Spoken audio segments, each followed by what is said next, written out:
Shalom semuanya, apa kabarnya hari ini? Dimanapun kalian berada, selamat datang di ibadah perdana GPD Smyrna Makassar. Mari kita siapkan hati dan pemikiran kita untuk kita masuk ke dalam hadirat Tuhan. Selamat beribadah, Tuhan Yesus memberkati. Puji Tuhan, shalom semuanya. Kalau kita boleh ada lagi pada hari ini, itu semua karena anugerah Tuhan dalam kehidupan kita. Maka dari itu mari kita siapkan hati dan pikiran kita. Kita mau memuji dan bersorak-sorai bagi nama Tuhan kita yang ajaib. Haleluya.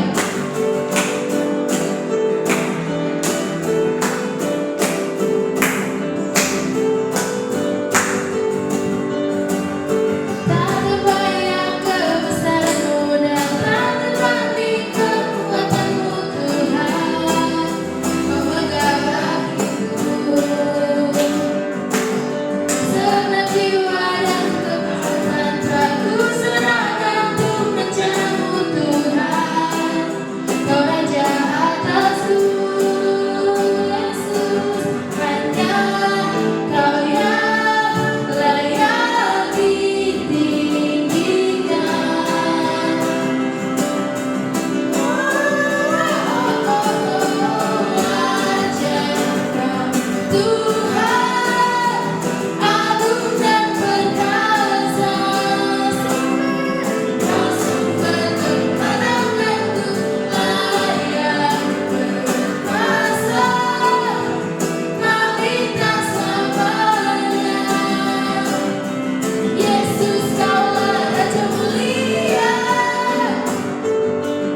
Terima kasih Tuhan, terima kasih Bapa. Tiba saatnya kami akan menyiapkan hati dan pikiran kita. Kami akan memulaikan, kami akan mendengarkan sebagian dari firman-Mu. Biarlah firman-Mu dapat tertanam di hati dan pikiran kami, dan biarlah firman-Mu Tuhan dapat menjadi kekuatan baru bagi kehidupan kami Tuhan. Kami siap menyambut firman-Mu. Kami alaskan doa kami dalam nama Tuhan Yesus. Haleluya. Amin. Karena kita sudah memuji dan membesarkan nama Tuhan, sekarang waktunya kita untuk mendengarkan sebagian dari firman Tuhan yang akan dibawakan oleh Kaleri. Mari kita siapkan catatan kita dan kondisi hati kita. Dan untuk teman-teman juga yang ingin terlibat dalam pelayanan seperti ini, bisa hubungi nomor di bawah ini. Tuhan memberkati. Shalom teman-teman semua, selamat datang di ibadah perdana GPD Smyrna, ibadah perdana pemuda GPD Smyrna. Dan kali ini buat teman-teman semua yang mau untuk bergabung di dalam ibadah ini, dalam pelayanan di ibadah ini, teman-teman boleh menghubungi nomor yang sudah tertera, yang sudah diberitahu tadi sebelumnya. Dan mari kita siapkan hati kita sekali lagi, kita mau mendengarkan kebenaran firman Tuhan. Mari kita berdoa. Tuhan, terima kasih untuk kebaikan-Mu. Sekarang kami akan mendengarkan kebenaran firman-Mu. Ajar kami ya Bapa, agar apa yang kami dengar hari ini kami dapat mengerti, kami dapat menemukan dalam kehidupan kami, agar kami dapat berbuat dalam Engkau ya Tuhan. Terima kasih Tuhan Yesus, kami sudah berdoa. Haleluya. Amin. Mari kita baca satu ayat yang tidak asing lagi bagi kita. Di dalam kitab Ratapan pasal yang ketiga, ayat yang ke-22 sampai yang ke-23.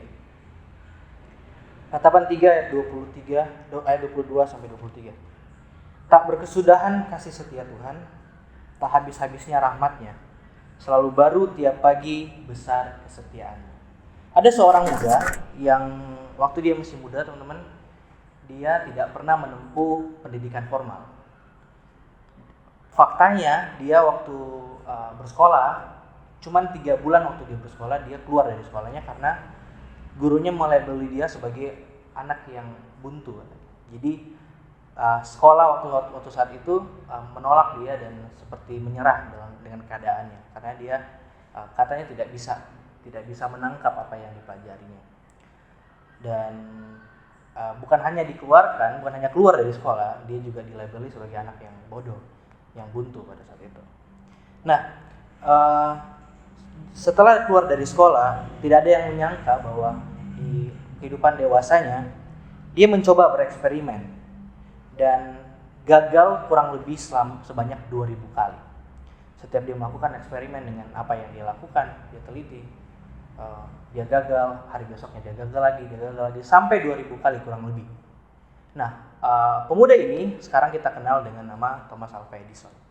Tidak ada yang pernah menyangka bahwa dengan kegigihannya, dengan ketekunan yang dia miliki, dengan kegagalan yang sudah dia lalui, dia bisa menciptakan dan juga menemukan apa yang kita kenal dengan bola lampu saat ini. Ada juga seorang yang sangat fanatik dengan agamanya dan sangat membenci orang Kristen. Ia mengejar, menangkap, dan membunuh setiap orang percaya yang ditemuinya. Bahkan secara khusus, ia meminta izin nih kepada orang-orang percaya, kepada pimpinannya untuk secara khusus diperbolehkan membunuh dan berburu, dalam tanda kutip, orang-orang percaya. Berburu dan membunuh orang-orang percaya. Tapi tidak ada yang sangka juga, hari ini dia dikenal sebagai penginjil hebat dan dijuluki rasul bagi bangsa oleh bangsa Yunani. Jadi di Yunani dia dijuluki sebagai rasul bangsa, rasul yang membawa rasul bangsa gitu buat bangsa Yunani. Nah, orang ini adalah Paulus. Tentu kita pernah mendengar kisahnya, kita tahu apa yang dia lakukan, apa yang dia kerjakan, bagaimana kisahnya ketika dia berjalan ke Damaskus, berusaha untuk berburu orang percaya, tetapi ditangkap oleh Kristus di tengah jalan dan hidupnya berubah setelah itu. Nah, pernahkah teman-teman di dalam kehidupan kita merasa sangat terhimpit, seolah-olah tidak ada harapan untuk keluar dari himpitan tersebut? Pernahkah kita melakukan kesalahan atau mungkin melakukan dosa dan berpikir bahwa kita tidak layak lagi untuk diampuni? Atau pernahkah kita gagal dalam sesuatu dan berpikir kita tidak mungkin bangkit lagi? Kita melakukan kegagalan atau kita menghadapi kegagalan misalnya, dan berpikir mungkin hidup saya akan seperti ini gitu, di dalam kegagalan dan lain sebagainya. Nah, sebelum masuk tahun 2020, saya percaya di antara kita mungkin ya, ada yang membuat namanya planning atau resolusi. Biasanya setiap tahun tuh ada yang bikin kan planning, tahun ini mau bikin apa, tahun ini mau ngapain, resolusinya tahun ini mau apa yang mau dicapai, apa yang mau dibikin, apa yang bisa mungkin pengen berubah dari kebiasaan buruk atau bebas dari ikatan dosa atau apa. Tapi saya percaya setelah 10 bulan, apa kabar gitu dengan resolusinya? Saya percaya mungkin sekarang bulan-bulan Oktober, banyak dari planning yang mungkin kita buat itu banyak yang tidak berhasil. Justru banyak yang gagal gitu. Karena kita lihat situasi sekarang seperti ini kan. Baru masuk bulan ketiga, bulan 2020 saja, kita sudah dihadapi dengan yang namanya pandemi secara global gitu. Tentu apa yang kita planningkan banyak yang tidak berhasil. Mungkin juga ada yang ingin yang waktu membuat resolusinya, tadinya berpikir tahun 2020, tahun yang baru, dekade yang baru, dia pengen hidupnya lebih rajin gitu. Atau belajar hal-hal yang baru, belajar skill-skill baru, pengen belajar main musik lah, atau menggambar lah, atau belajar programming lah, atau apalah. Atau ada juga yang mungkin berusaha yang tadinya dia tahun 2019 suka marah-marah atau gimana, terikat dengan dosa-dosa tertentu, dan menaruh target tahun 2020 bisa bebas daripada semuanya itu. Dan mungkin ada juga nih dari antara kita yang berusaha membangun disiplin rohani, misalnya membaca Alkitab atau berdoa dengan rajin setiap hari misalnya, atau juga membangun relasi lah yang konsisten dengan Allah. Tapi tentu ya seperti yang tadi saya katakan, mungkin dari beberapa yang kita sudah pikirkan untuk kita lakukan tahun 2020 mungkin ada yang berhasil, tapi mungkin juga ada yang tidak berhasil. Nah, manusia ketika dihadapi dengan kegagalan atau dihadapi dengan berbagai kesalahan seperti itu, ada kecenderungan kita untuk merasa gagal dan merasa terintimidasi dengan kegagalan itu. Sehingga yang tadi seperti yang saya katakan, kita terjebak di dalam pola pikir di mana wah kayaknya saya udah nggak bisa bangkit lagi nih. Wah kayaknya saya udah nggak bisa keluar lagi nih. Aduh kayaknya udah capek lah, udah berusaha nggak bisa. Nah, hari ini yang ingin saya sampaikan ke teman-teman, ke kita semua yang mendengarkan hari ini, bahwa kita akan belajar tentang yang namanya God of all new beginnings, Allah dari segala permulaan yang baru. Seringkali kita tidak menyadari betapa besarnya anugerah Allah dalam kehidupan kita, yang membuat kita terjebak dalam rasa bersalah dan kekecewaan yang menghambat kita untuk maju.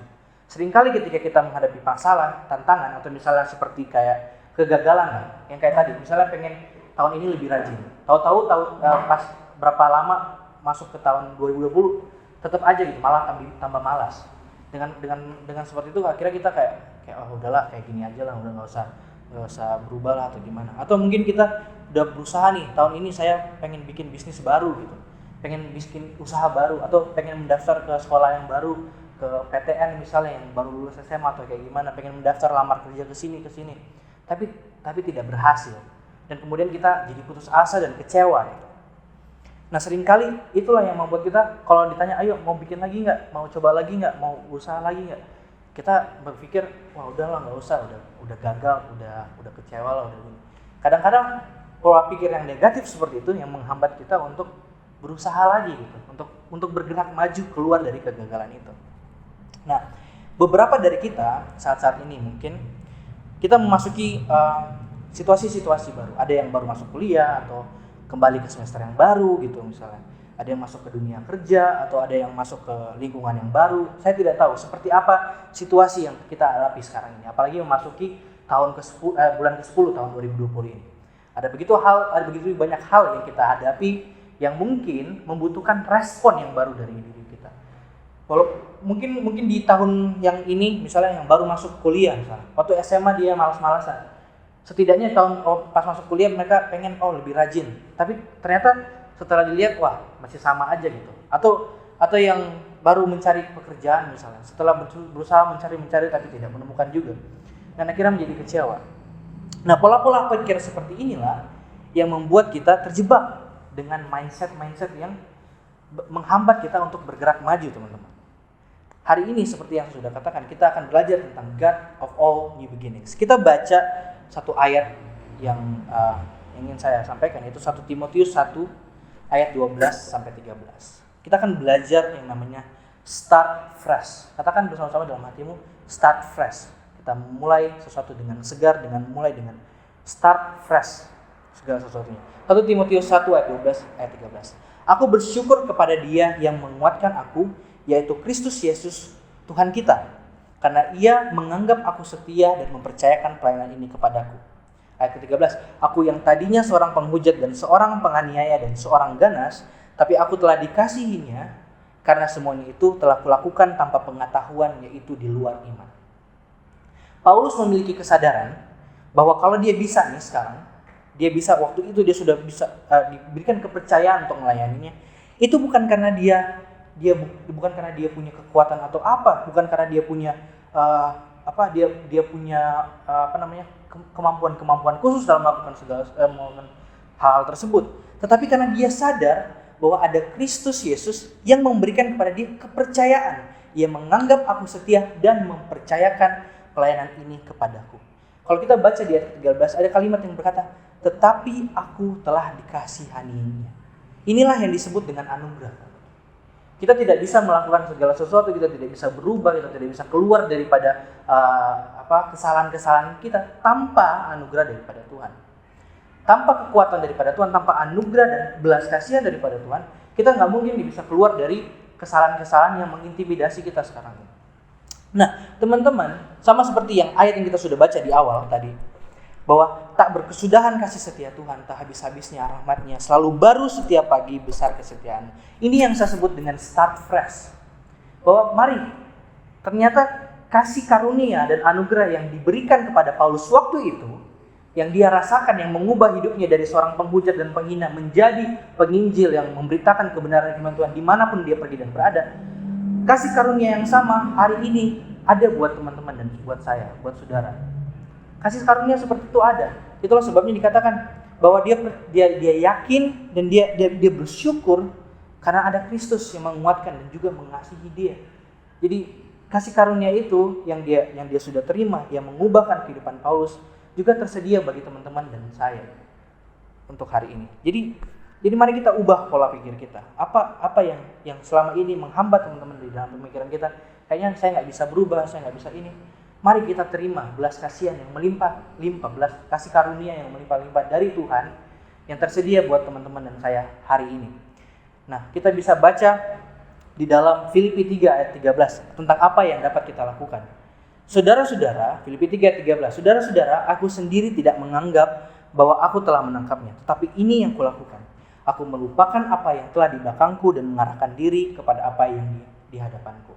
Yang dilakukan Paulus setelah sadar bahwa dia harus memulai segala sesuatu dengan baru, dengan kasih karunia dan dengan anugerah yang daripada Tuhan. Dia melakukan hal ini. Dia fokus kepada apa yang di depan. Fokus kepada apa yang di depan, apa yang sudah terjadi. Kalau teman-teman menghadapi kegagalan, menghadapi kekecewaan, sudah sampai di situ saja. Jangan bawa perasaan ini maju ke di dalam keseharian kita sampai ke akhir tahun. Jangan sampai kita bawa-bawa lagi di keseharian kita. Tapi tinggalkan semua rasa bersalah itu, semua rasa kekecewaan itu, kita tinggalkan semuanya, cukup sampai di hari ini saja. Dan kita pakai pemikiran kita untuk fokus bahwa oh iya, Ratapan 3 ayat 22 sampai 23 berkata bahwa ada kasih karunia dan ada kasih setia Tuhan yang selalu baru setiap pagi buat saudara, buat teman-teman yang mendengarkan. Ada kasih karunia yang bisa melepaskan teman-teman dari ikatan dosa, yang bisa membawa teman-teman untuk lebih rajin lagi, yang bisa mengubahkan teman-teman kesempatan-kesempatan baru. Coba bayangkan kalau Thomas Alva Edison 2000 kali dia berusaha dan dia menyerah gitu. Tentu hari ini kita tidak mengenal yang namanya lampu, mungkin orang lain yang menemukan, kita tidak tahu.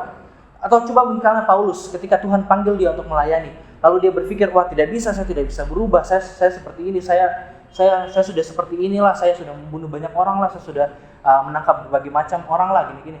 Tapi coba kalau dia berpikir seperti itu, apa yang akan terjadi dengan Paulus? Dengan kekristenan misalnya. Tentu akan banyak hal-hal yang berubah dan berbeda. Tetapi inilah kasih karunia yang Tuhan berikan kepada kita, yang ingin memberikan kita kesadaran bahwa ada kesempatan yang baru di dalam Dia. Di dalam apa yang kita bisa lakukan, yang bisa kita kerjakan. Sekarang ini Tuhan memberikan kita kesempatan yang baru. Let's start fresh. Mari kita mulai segala sesuatu dengan baru, dengan perasaan yang baru bahwa ada Tuhan yang sama yang akan menyertai kita di dalam setiap permasalahan dan setiap tantangan yang akan kita hadapi.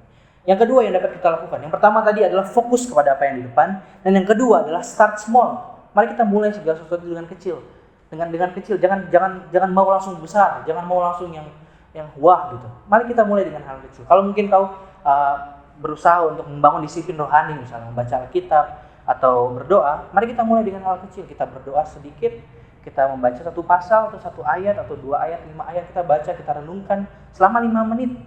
Habis itu kita berdoa, kita minta kekuatan daripada Tuhan untuk melakukannya lagi besok hari. Dan setiap hari kalau lakukan itu, mungkin hari ini 1 pasal, besok 2 pasal, bisa 3 pasal, dan terus. Jangan langsung satu hari baca 4 pasal, 5 pasal, 10 pasal. Buat apa gitu? Baca pelan-pelan saja, kita start small. Dan akhirnya kita berharap kepada kekuatan Allah. Ini yang terakhir, berharaplah kepada kekuatan Allah. Filipi 2 ayat 13 ini adalah salah satu ayat favorit saya. Kita baca dalam Filipi 2 Galatia, Efesus, Filipi ya. Efesus, Filipi ya. Nah, Filipi 2 ayat 13. Karena Allah yang mengerjakan di dalam kamu baik kemauan maupun pekerjaan menurut kerelaannya. Ayat ini berbicara bahwa segala sesuatu yang baik yang teman-teman pikirkan sekarang ini, apa yang ingin kau pikirkan? Apa yang ingin kau kerjakan? Teman-teman ingin berubah dalam hidupmu, atau kau ingin melakukan segala sesuatu yang baru, dan kau membutuhkan kesempatan yang baru, terbebas daripada rasa bersalah, rasa dosa yang kau miliki. Ayat ini adalah ayat yang tepat buat teman-teman. Apa yang menghambat di dalam diri kita? Apa yang mengekang kita sekarang ini? Firman Tuhan pada Filipi 2:13 berkata bahwa segala sesuatu saya bacakan saja tadi ketutup. Filipi 2 tadi misalnya. Filipi 2. Karena Allah yang mengerjakan di dalam kamu baik kemauan maupun pekerjaan menurut kerelaan. Allah sudah mengerjakan baik kemauan, rasa ingin untuk melakukan segala sesuatu yang baik. Apa yang kau inginkan? Apa yang ingin kau lakukan? Semua itu berasal daripada Allah. Allah yang mengerjakan keinginan dan motivasi itu. Dan dia tidak berhenti sampai situ saja, teman-teman. Dia juga mengerjakan baik kemauan dan pekerjaannya. Jadi kalau teman-teman punya pemikiran, saya ingin punya disiplin rohani. Nah, pemikiran itu, motivasi itu datang dari Allah. Dan juga ketika teman-teman berusaha untuk melakukan disiplin rohani itu juga datang dari Allah. Dan inilah yang disebut dengan kasih karunia. Dan juga ini yang disebut dengan anugerah daripada Tuhan. Dia yang memberikan kepada kita, dia juga yang menaruh dalam hati kita keinginan untuk mendapatkan itu. Jadi jangan pernah khawatir untuk apa yang akan teman-teman alami di esok-esok hari. Karena ingat dengan baik bahwa Dia adalah Allah dari segala permulaan yang baik, yang memberikan kepada kita kesempatan setiap hari untuk menjalani kehidupan kita di dalam rencana yang Dia sudah sediakan dalam hidup kita. Nah, buat teman-teman, mari kita taruh di hati kita untuk terus fokus kepada apa yang di depan. Jangan biarkan rasa bersalah, intimidasi itu menghambat diri kita. Tapi biarkan pola pikir yang baru bahwa ada anugerah yang tersedia bagi teman-teman saya di setiap hari yang akan kita lalui. Dengan kesadaran ini kita dapat dimampukan untuk melewati apa saja yang kita akan hadapi ke depannya. Jadi mungkin teman-teman yang menghadapi lingkungan-lingkungan baru atau suasana season yang baru, musim-musim yang baru, jangan pernah takut dan khawatir karena apapun yang kau taruh di dalam pikiranmu, segala sesuatu yang baik itu semua berasal dari Allah. Yang kau taruh dalam pikiranmu, kau ingin berubah menjadi lebih baik dan apapun itu semua berasal dari Allah, dan Allah lah yang akan memampukan dan juga yang akan menyertai teman-teman di dalam setiap perjalanan teman-teman. Yuk kita satu di dalam doa, kita berdoa semua. Kita tutup mata dan kita berdoa. Tuhan, terima kasih untuk kebenaran ini yang menyadarkan kami bahwa Engkau adalah Allah dari segala permulaan yang baru.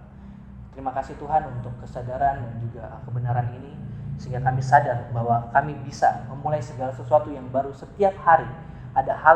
Ada anugerah yang Kau sudah sediakan bagi kami, sesuai dengan firman bahwa kasih setiamu tidak pernah habis, selalu baru setiap pagi. Kami membutuhkan itu ya Tuhan. Ajar kami dalam keseharian kami mencari Engkau. Kami memerlukan Engkau di dalam keseharian kami, agar kami dapat melihat janji-Mu, penyertaan nyata dalam kehidupan kami. Terima kasih Tuhan Yesus. Kami berdoa mengucap syukur. Haleluya. Amin. Terima kasih teman-teman semua. Sampai bertemu lagi di minggu yang akan datang. Tuhan Yesus memberkati kita semua.